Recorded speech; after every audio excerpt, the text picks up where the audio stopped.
This episode is brought to you by Progressive Insurance. Fiscally responsible, financial geniuses, monetary magicians.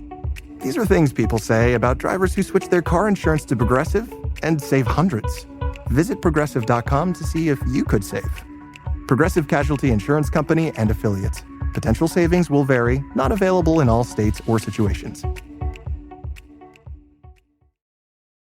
This is Let the Record Show, using common sense. Now, here are your hosts, Judge Richard Weinberg and Chairman Jesse Garcia. Welcome back to Let the Record Show with Chairman Jesse Garcia of the Republican Party. Jesse is the Vice Chair of the New York State Republican Party and the County Chair of the Suffolk County Party.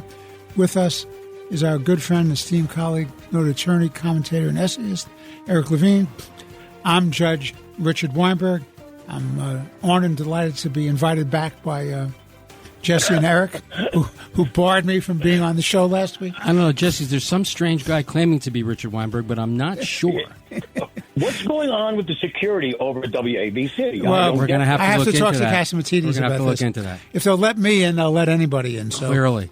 But I want to thank both of you gentlemen. I understand the ratings were never higher. There are petitions out there saying keep Weinberg off, keep Garcia and Levine in. Oh, I doubt that. It was, and in fact, I was so taken by that petition, I signed it myself. There you go. Democracy being a strange thing. So, on a serious note, I'm delighted to be back with my two good friends and esteemed colleagues.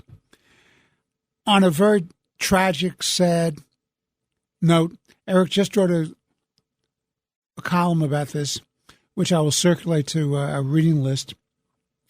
But it's about the brutal murder of these two infants in Israel and the whole parade and good time feeling that Hamas had in turning over the bodies in closed coffins. You know, as Eric says, and I'll let him speak for himself in a minute, you don't know whether to cry, you don't know whether to have outlandish rage at what's going on. My thought is very, very simple. Those people, whether in Israel, and I think there are very few of them left, but certainly in the world community, who believe that there's any possibility of peaceful coexistence with the Palestinian people as long as the militant, radical, genocidal maniacs, the Islamist extremists, are in power in Gaza. If anybody believes that, they're totally out of their mind. And I believe that this is a turning point. I believe that this will unleash the Israelis even more so than we've seen to this date. And I also believe, and I said to Eric as we were sitting down in the studio, I also believe now is the time to go after Iran. Eric. Yeah, so just to set the stage for the listeners who don't know. So as part of the ceasefire arrangement in Phase 1, there's supposed to be an exchange of 32 Israelis for thousands of Palestinian terrorists and murderers who have been held in Israeli prisons, so innocents for criminals. And the last group this past weekend included 4 dead bodies. 2 of the dead bodies were of a 9-month-old Kiefer Bibas and his 4-year-old brother Ariel Bibas. The Hamas had claimed that they were killed in a Israeli attack, in a bombing attack. But the autopsy proved that they were torturing a 9-month-old and murdered. Torturing and murdering a 4-year-old. Also supposed to be included in that group was their mother, Shiri Bibas. But that body was not hers. The Israelis are unable to identify the body. It is not one of the hostages. So clearly the Hamas has breached the ceasefire agreement. But in addition to that, it's important to watch the video of the Palestinian people cheering, applauding Hamas as they're turning over these coffins. And included in that crowd are children, Palestinian children, who are clearly being taught that the single most important thing you can learn is how to hate and kill Jews. So the next time somebody asks you, why are the Palestinian people suffering for so long? Remember that and point to that. Any culture that is so depraved that is what they're teaching their children, there is no future for that group. And unless and until there's a complete re-education of the revision of the educational system in Gaza and the West Bank, but right now we're talking about Gaza, there is no future for the Palestinian people. There is no future for the people of Gaza. So you have to expect that Israel's going to stay there and stay there for a long time, because it's a generational change. You don't just learn this overnight. And nobody's going to be able to take care of the Israeli security other than Israel. They're not going to leave it to the UN. They're not going to leave it to some international body. Only Jews are going to protect the lives of other Jews. But the problem, we shouldn't be surprised by this, and we haven't talked about it in a while, and I apologize to our audience if this is a little too graphic, but I think it's important to remember what happened on October 7th, which is why we shouldn't be shocked about what just recently happened. On October 7th, when they attacked, they cut off the heads of babies. They put babies in ovens and cooked them to death. They cut open the bellies of pregnant women, ripped out the fetus, and murdered the babies in front of their screaming mothers. Burned entire families alive. Murdered parents in front of their children. Engaged in the mass murder of young people attending a concert for peace. And murdered and raped countless women and mutilated their genitals. So what does this mean for Phase 2? Phase 2 is supposed to, of the ceasefire, Phase 2 is supposed to include Hamas surrendering and stepping down and acknowledging it will never be a military political force in Gaza, and returning all the remaining hostages. And in exchange, Israel is supposed to completely withdraw. There's not a power on the planet that is going to get Hamas to surrender, and there's not a power on the planet that's going to cause Hamas to turn over the remaining hostages. So the Israelis are not leaving. So I would suggest that the ceasefire, along with Phase 1, is now over. And I would expect that Saturday there's supposed to be the last exchange of hostages in connection with Phase 1.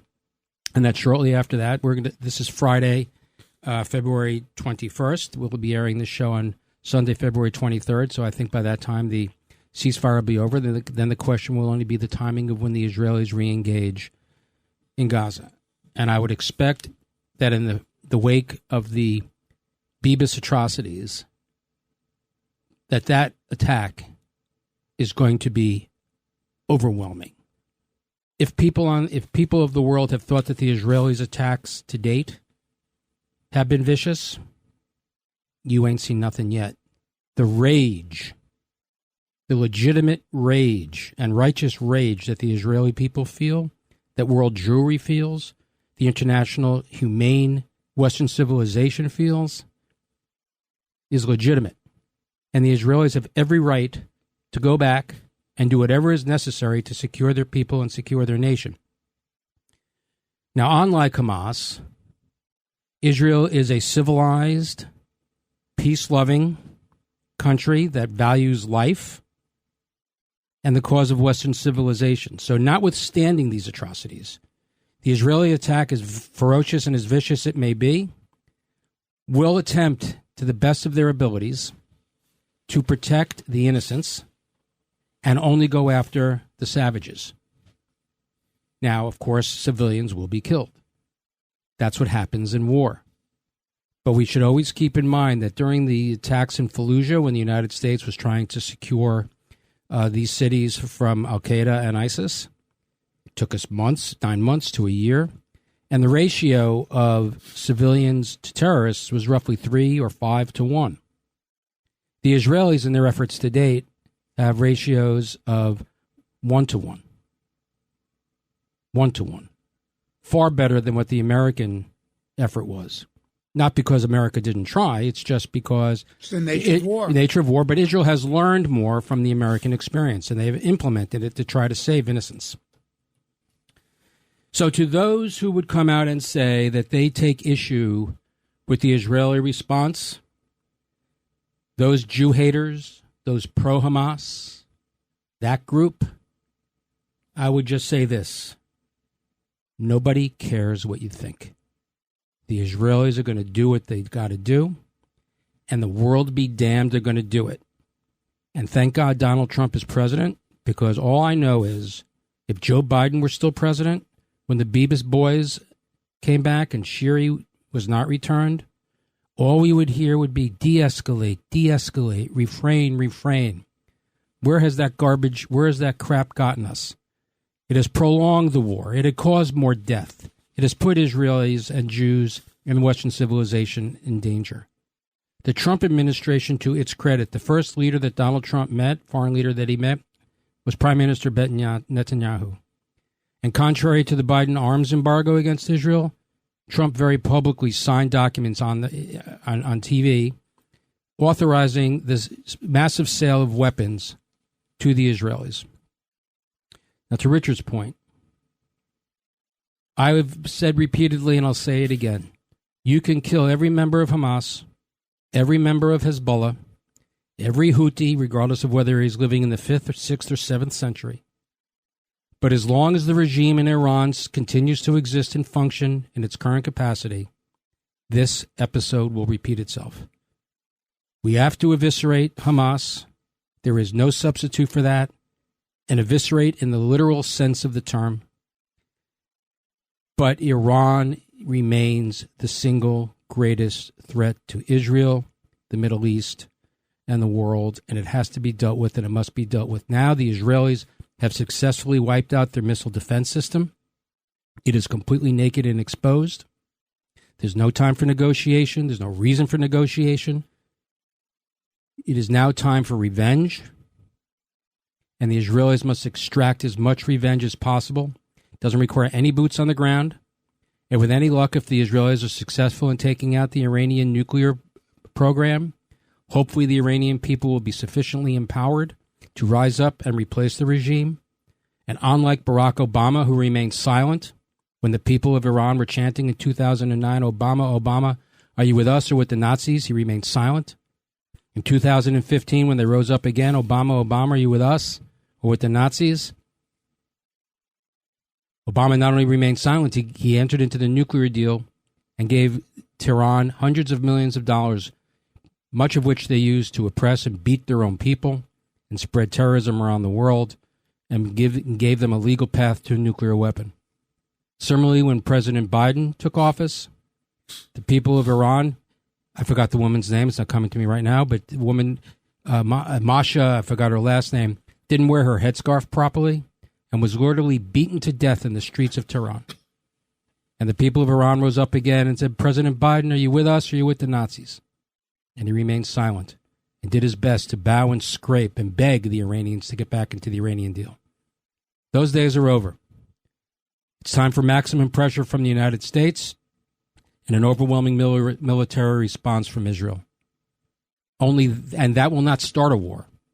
That will end a war. And that's what we need. Jesse, I want to get your thoughts on that. And I also want to ask you the other question, which is Trump's moves in the Middle East. What do you think, as you look at this, being an expert on politics and political strategy, what constitutes success? What's the short-term and the long-term strategies? What are your thoughts on these issues?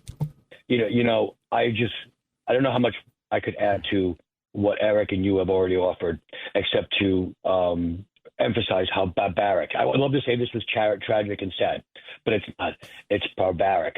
And for any of those international organizations and those international leaders, whether it be the ICC, the UN, or any of those that are in the EU, who have said that, have issued like warrants for the arrest of Benjamin Netanyahu and his cabinet members, or have called them war criminals. Look at those images. Imagine those being your sons, your nephews, your grandsons.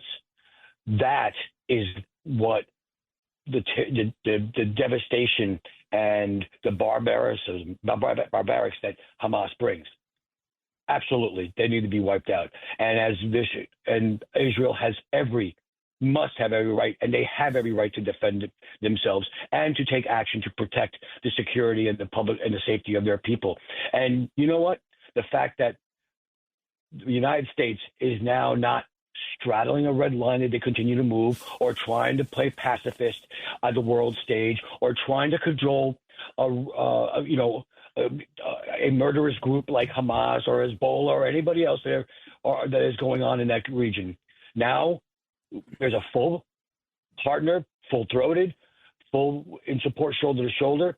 This is the support that Israel needs. This is the support that region needs and that every freedom-loving citizen in this world needs, because this needs to end. And it will not end the way it has been litigated by the Biden administration over the last 4 years. It's going to be this way. As for success, I believe that eviscerated is the proper word to be used here.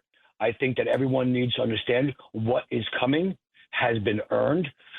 I feel for the innocents in this that's coming, but also I feel and I pray and I'm with the innocents of the lives that have already lost in an unprovoked attack back on October 7th, where the world watched the barbaricism that took place with Hamas killing children, raping women, murdering innocent people in an unprovoked attack. And those images need to come back, because it seems that that's the only time people are reminded is when they see it front and center, when you don't need to see any further than the bodies and the way the Palestinians cheered the death and the torture of 2 babies. The worst is that there were children in that crowd encouraged to cheer. That's the worst. And let's not forget, this is not something that's new. In 9/11, there were children and people from Al Qaeda cheering the murder of Americans at 9/11, because these people, these zealots, these mullahs, these individuals, they want death to everyone that does not believe in how their sickness believes in, and they also indoctrinate, unfortunately, the next generation, which needs to be, as you said, re-educated and such, because this is going to be a generational fight. The success of this region, I don't know if I'm from a political success. I think you're seeing it now in the first steps of it and the actions that Donald Trump has been taking as president in the region.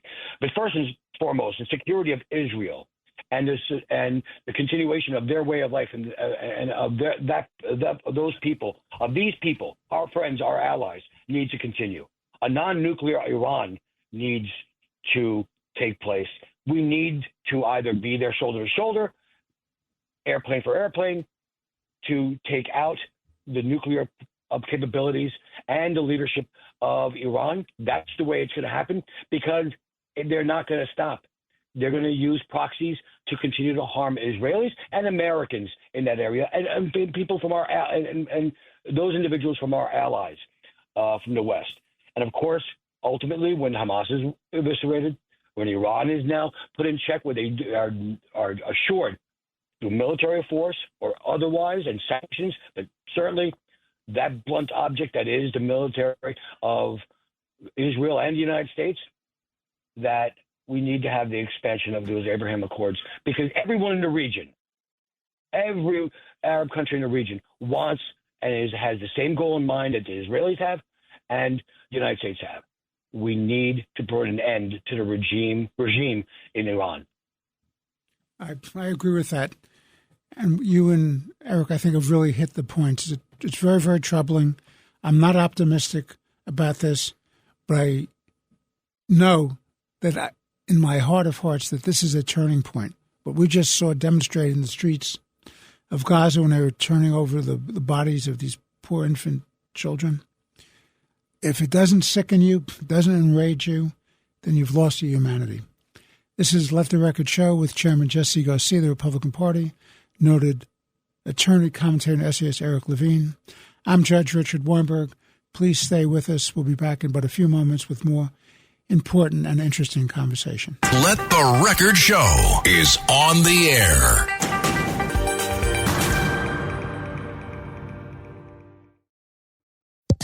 Mic check. 1, 2. Are we recording? Hi, I'm Michelle Bernstein, an award-winning chef, restaurateur, and mom. I have a lot on my plate, including my psoriatic arthritis symptoms. That's why I was prescribed Cosentyx. It helps me move better.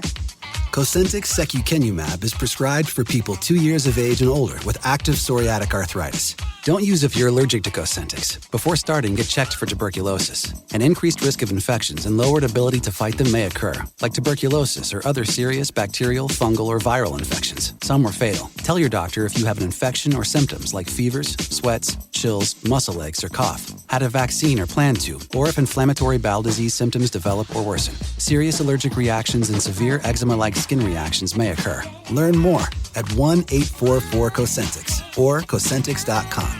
Ask your rheumatologist about Cosentyx. This is Let the Record Show, using common sense. Now, here are your hosts, Judge Richard Weinberg and Chairman Jesse Garcia. We're back on Let the Record Show with Chairman Jesse Garcia of the Republican Party, noted commentator, essayist, and attorney Eric Levine. I'm Judge Richard Weinberg. So, a funny thing happened the other day. Donald Trump, as President of the United States, had his administration review the green light that was given by the Biden administration to that monstrosity called congestion pricing, which doesn't help on congestion, doesn't help on revenues for the MTA, doesn't help on air pollution, doesn't help on the city's economy, and they never did a full-blown environmental impact statement. And yet the Biden administration rushed it through to approve it.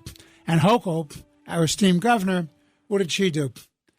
She told the time on implementing congestion pricing until after the November 2024 elections, because she and Hakeem Jeffries were very concerned about the... Maybe just walk the folks through the timing of it. It's Go ahead. Clear. Go ahead. Yeah.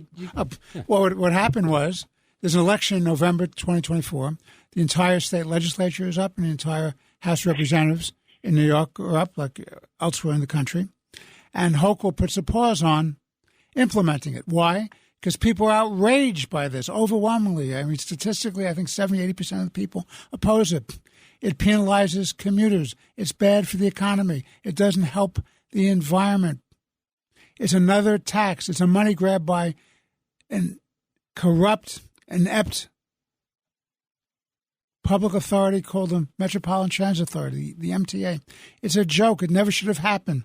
Never should have been implemented. It was one of these feel-good left-wing pieces of legislation that doesn't work. Nowhere in the world where congestion pricing has been tried has been successful. So, but they wanted to push it through anyway.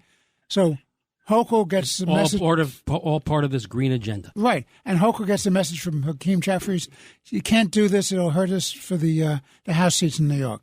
And the leadership of the state Senate, the Democrats, and the leadership of the State Assembly, the Democrats say, can't do that. It'll help us if you told us, if you stop it for a while in winning the legislative races. So she does that. She goes into the bag, she stops it, and then she comes out after the election is over, and she re-implements it, and she cuts it down by a couple of bucks, this tax, by a couple of bucks. But now it's gone.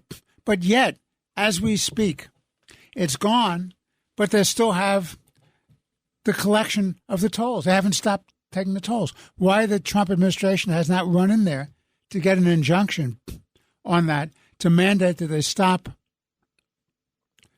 tolling people, because they have no right to do it, because this has now been rescinded. They have no right to collect any monies or to charge anybody any money. I would have thought that Governor Murphy from New Jersey would become sprinting in here now. He was opposed to it before. Or the governor of Connecticut. Anyone in their right minds who looked at it objectively understood it was nothing but a money grab at these expensive commuters, which would only harm the city and state of New York. Jesse, your thoughts?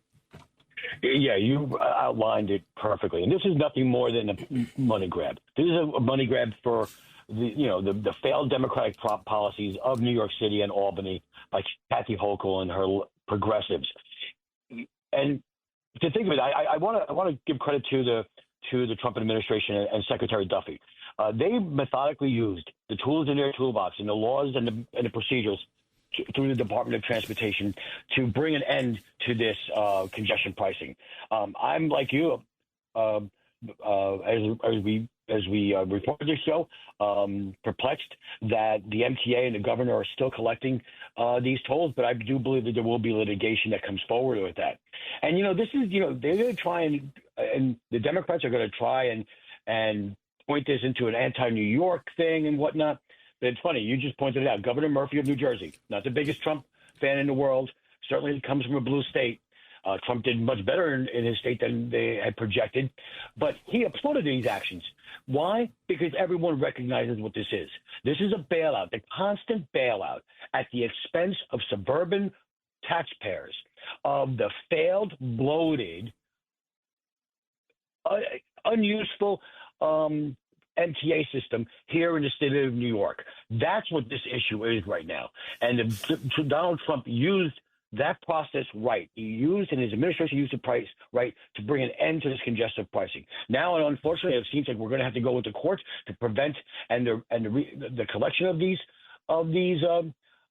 taxes. These are taxes. These tolls and these taxes. Excuse me. And incredibly regressive taxes at that. Very regressive. They are. They hurt the worst of people. They hurt the working man and women.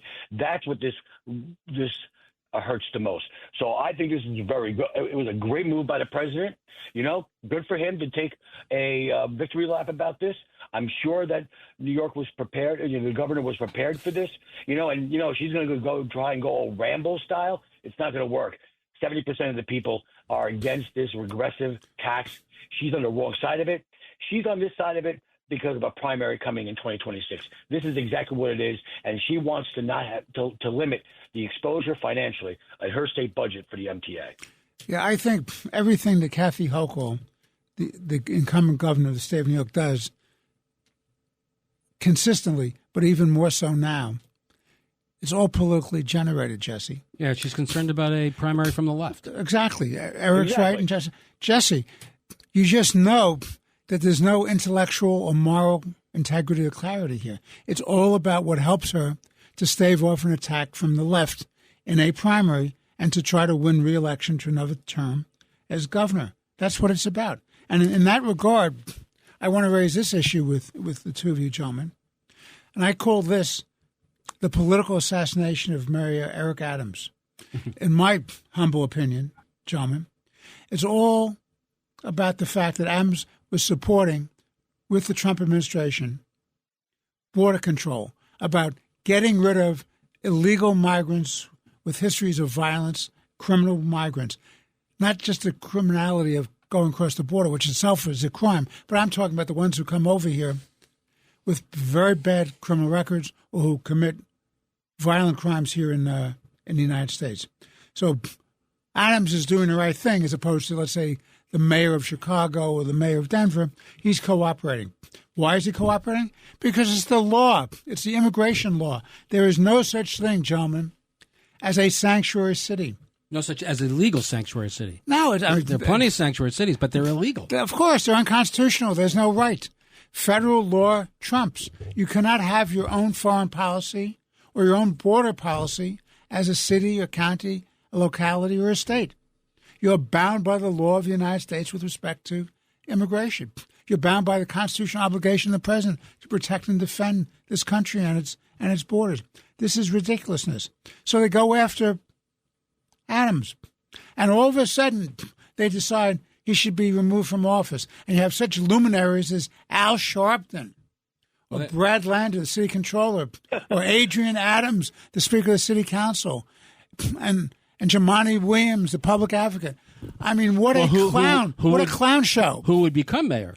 Jumaane Williams would become mayor. Al Sharpton has no moral authority. But the thing about that's the thing about Al Sharpton. Al Sharpton, I think, is being put out there to insulate Hochul from attacks of racism. To have a white woman to remove a black man from an elected position, they'd be very concerned about her being accused of racism. So Al Sharpton is there to insulate her from that. But who the hell is Al Sharpton?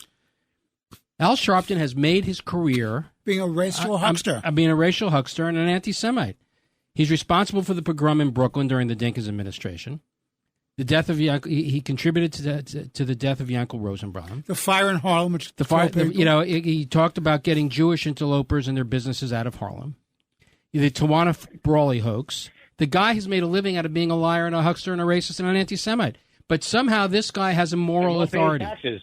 Right. That's right. And hasn't paid his right, taxes. Right. He's a tax dodger. But somehow this guy has a moral authority. And a TV show. And a radio show. So, but what's interesting, just to really lay it on, if you look at the ledgers of the White House during the Obama administration, the one individual who had visited the White House the most, private citizen that visited the White House the most, was Al Sharpton.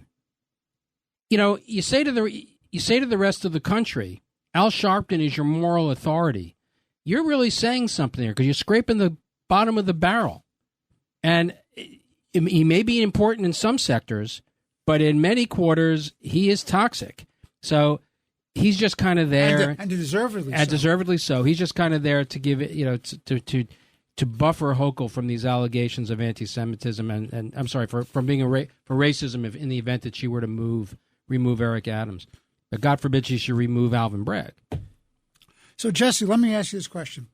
So now we know that Hochul is not going to remove, at least for the time being, she's holding the sword over Adams' head to intimidate him to go along with her sanctuary city policies as opposed to the Trump immigration enforcement policies, because that's what it's about, and to gain favor amongst the left and stave off a primary fight against her. We know that.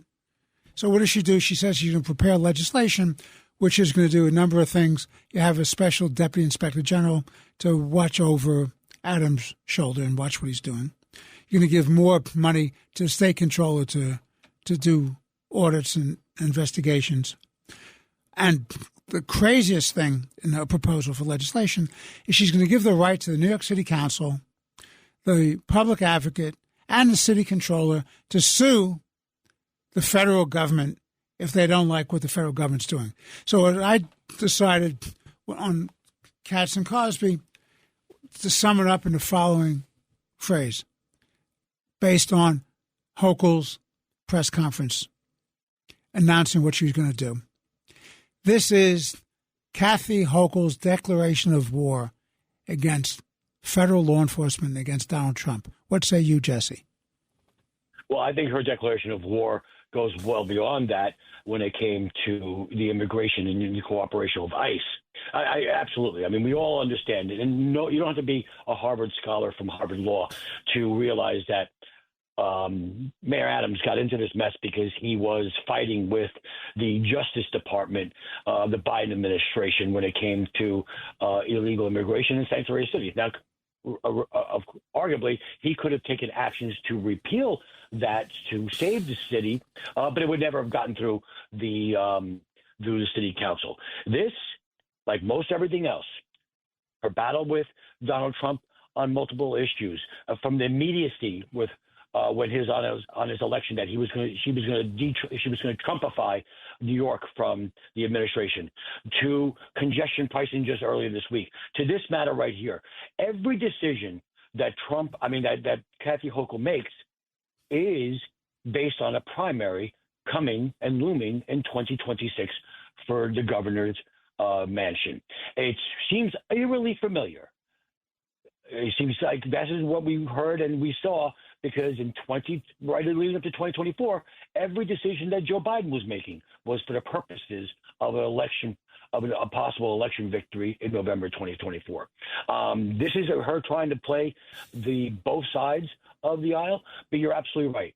She can't go in and for Democratic primary purposes and remove even an unpopular African-American black mayor. It's just not going to happen. It's not good for her. So she is trying to punt and putting this in probably the most liberal bastion that there is in the East Coast, the New York City Council. It's awful. Just absolutely awful. It is. I want to...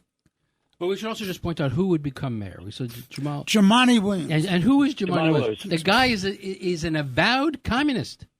I mean, he's admitted. And how could that be good for the city, the state of New York, and for the country, since New York is the economic engine, certainly for the East Coast and maybe for the entire country with California?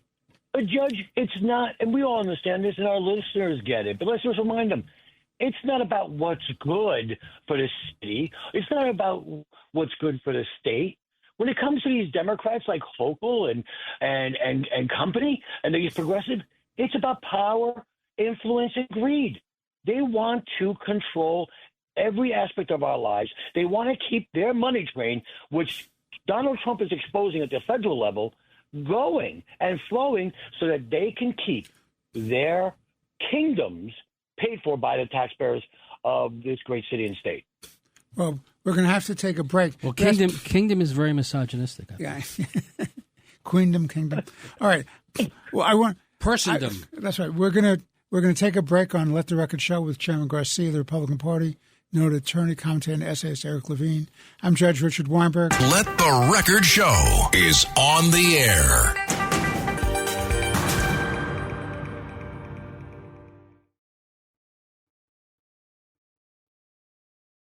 This is Let the Record Show, using common sense. Now, here are your hosts, Judge Richard Weinberg and Chairman Jesse Garcia. We're back on Let the Record Show with Chairman Jesse Garcia, the Republican Party, noted commentator and essayist Eric Levine. I'm Judge Richard Weinberg. At the close of our second segment, I alluded to this nice lady from Georgia, Stacey Abrams, who's run for governor a couple of times, lost a couple of times, has never conceded an election in her life. This is the same woman that was kicked off the RICO case in Georgia that was prosecuting Trump, I believe. Mm-hmm. She just... Oh no, that's the woman who ran. I'm sorry, this is the woman who ran for governor. This is the governor and was an election denier. She's an election denier. But right. if Trump's an election denier, that's a capital crime. Right. She does is just swell. Right. She challenged elections before Donald Trump did, but we all forget about that. That's right. So this is what's come out, and I want to get your thoughts on, Jesse, because you know this. Our good friend Lee Zeldin, now the EPA administrator, he does an investigation, and he finds out that these NGOs, these non-government organizations, they've been getting all this money in the tens of millions, in fact, in the billions of dollars, and it's all being moved political friends of the left-wing Democrats. And Stacey Abrams herself is a beneficiary, I understand.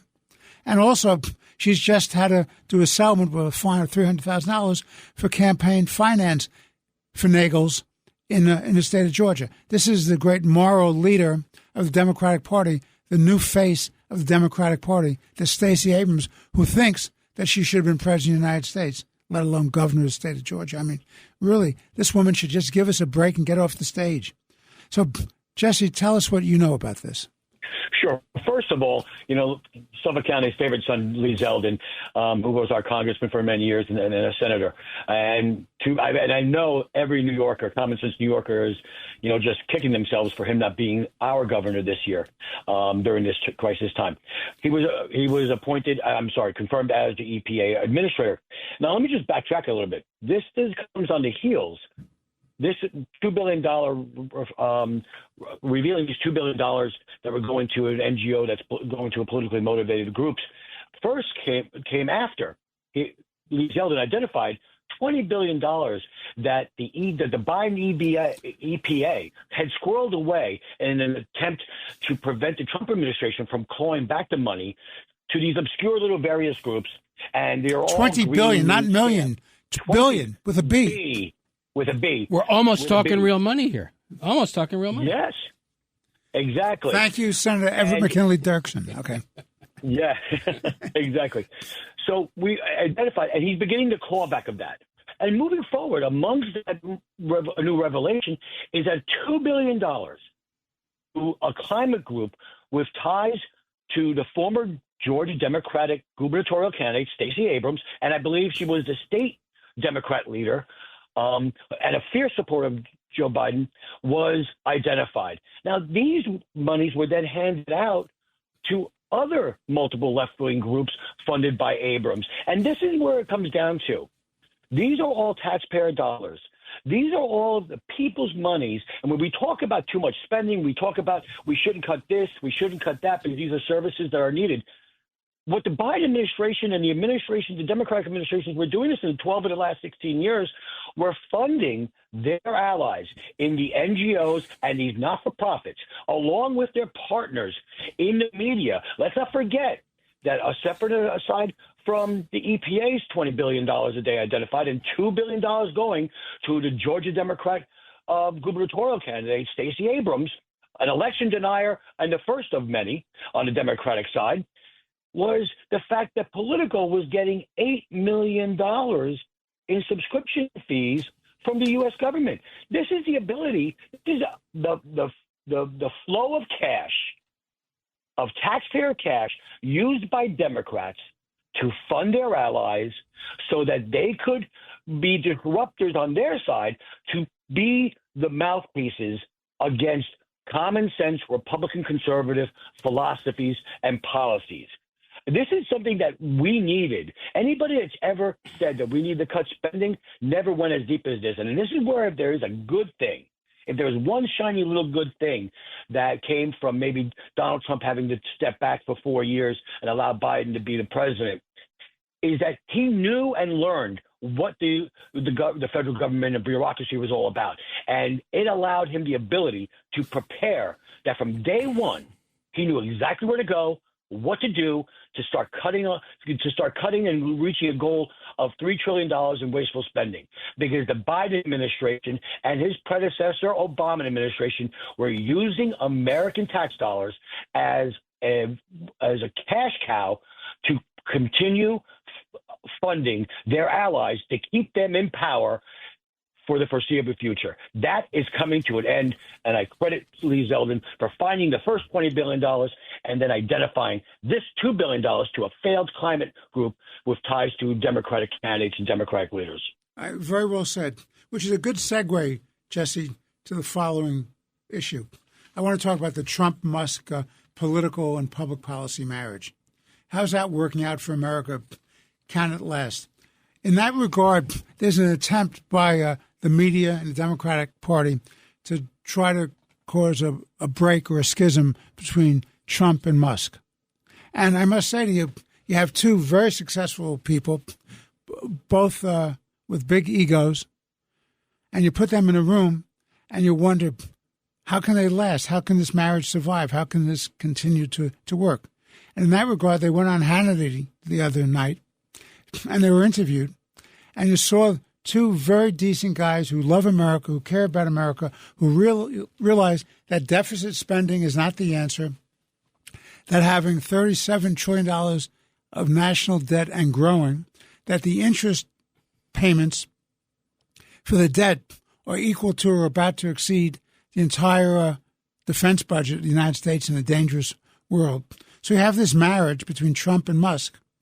And everybody says, how will it last? Because you have two big egos. How are they going to tolerate each other? Yet you saw these two guys who enjoy each other's company, who respect each other, who appreciate each other's accomplishments, and they seem to be working out well. Eric, what do you think? So Elon Musk is everybody's, I shouldn't say everybody's, is the left's bugaboo. But what I find funny about this is they're accusing Elon Musk of doing these things so he can line his own pockets.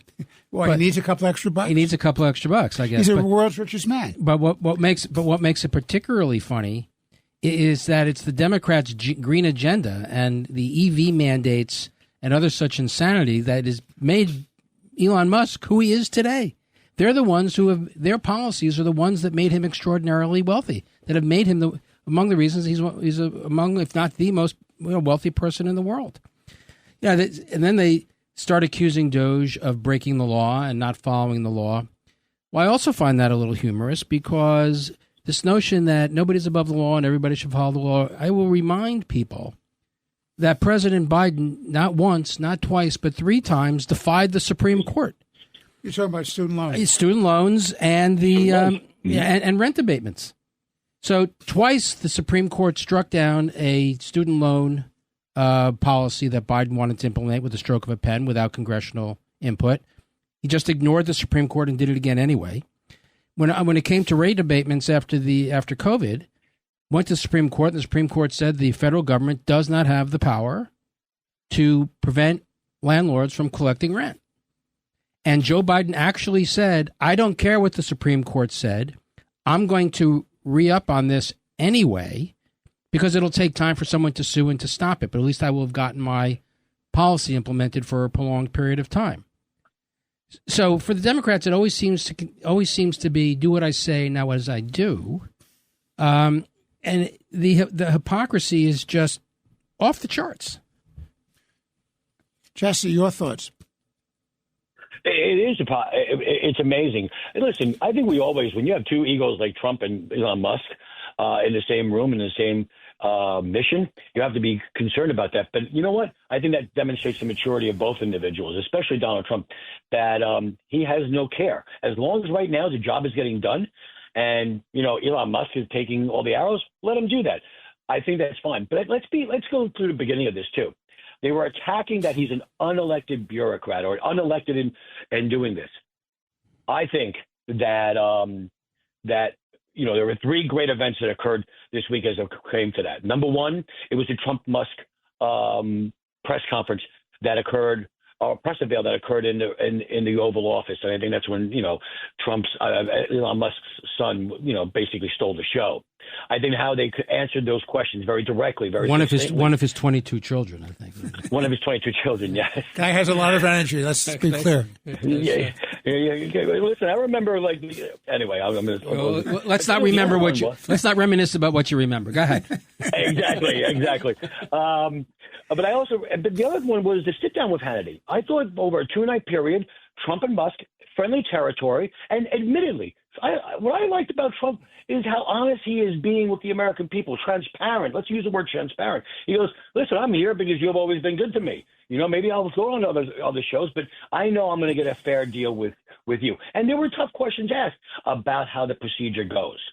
I think, though, just on the 20th, I think on Thursday the 20th, which is the 1-month anniversary of the Trump administration, I think the Deputy Chief of Staff, Stephen Miller, who truly schooled the White House media corps. They were going after, again, a bureaucrat, unelected, doing these type of responsibilities. And he gave them a schoolhouse rock lesson in civics. They always ignored, and he scolded them for ignoring the competency issue that they helped. They suppressed it. They consciously, deliberately suppressed the incompetence of Joe Biden mentally. That's all. Knowingly. Exactly. Everyone, most of the people in those rooms, the legacy media did that, right? But then also on that, it wasn't just pointing fingers. He also said the vesting clause, which gives the power to the president to execute his duties elected by all and hold the people on those issues. You know what? DOJ, ironically, we go back to the Trump administration. It started off as an office that Donald Trump made more of like a civil service type of office. When Biden came in, Biden turned it back to more of an appointed position for the president. The return of Trump in 47, that's when he turned that office and its authority to hire somebody as an appointed official, someone that's appointed by the president himself, gave them the chart, the mission and the statement to go through and find those $3 trillion with a T, not a B, and not an M. $3 trillion in wasteful spending. And that's exactly what this office is doing. So I believe that this marriage is going to be good for Donald Trump. It's going to be good for this administration. But more importantly, I believe it's going to be good for the American people and the economy of this country. And also right-siding a federal government that has been bloated. And we cannot dispute the fact that there are true bureaucratic, deep state individuals who feel they are accountable to no one, even the electorate or those that elected the leaders to run their government. And that is what Donald Trump saw in his first 4 years and what he has pledged. And he did not hide the fact, ladies and gentlemen. Our listeners know this. He campaigned on dismantling the deep state of this country, and that's what he's doing. They voted for it. He won on the Electoral College. He won on the popular vote. They gave him this mandate to undertake this part of the mission. I agree with that. I want to commend to our listeners an article that was in Friday the 21st, Wall Street Journal by Kim Strassel, who's on the editorial board of the Wall Street Journal and has a weekly column, where she's talking about Trump's war against the administrative state and overregulation and the whole threat of government by bureaucracy and not by elected leaders. Read that column, ladies and gentlemen. It's a wonderful column. I want to close out today's show by raising this issue for both of you. It seems to me that there's no leadership in the Democratic Party. There's nobody who can bring them back to the center in a common sense way. It seems to me that the people who are out there shouting and screaming, they are shouting and screaming and raging. It seems to me they're doubled down on their left-wing policies, their identity politics, the resistance movement, and their political theater. So I ask, as the Democrat in this room, are we watching? You're not going to fool us. Okay. Are we watching the death of the Democratic Party? Eric? I don't think so. I mean, after 76, when Carter lost, when Ford lost, the Republican Party was lost in the wilderness. After 72, when McGovern lost, the Democrats were lost in the wilderness. I mean, parties reconstitute themselves. Or they disappear, another party comes in. But I agree. The Whigs and the Federalists don't exist anymore. But basically since the 1860 election, we've had the Republican Party and the Democratic Party, and that's I still see that's going to happen. Now, it is. I will say this though.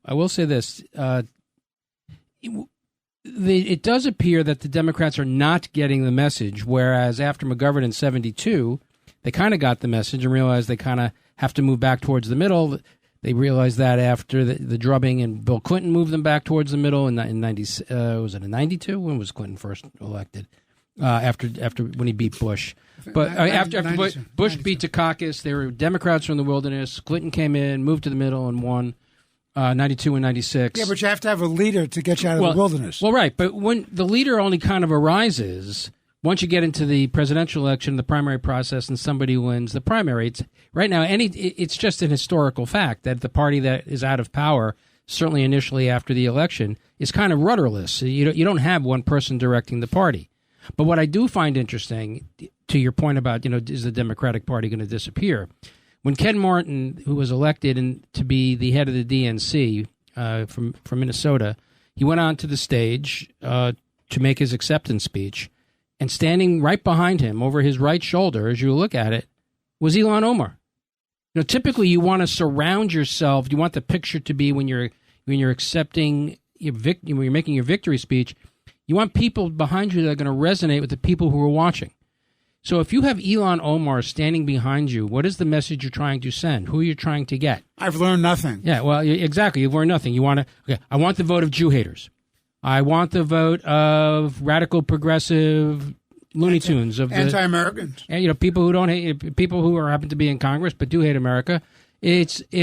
So you do got to wonder what they've learned, but I think it's really premature to say the Democratic Party is in a death spiral.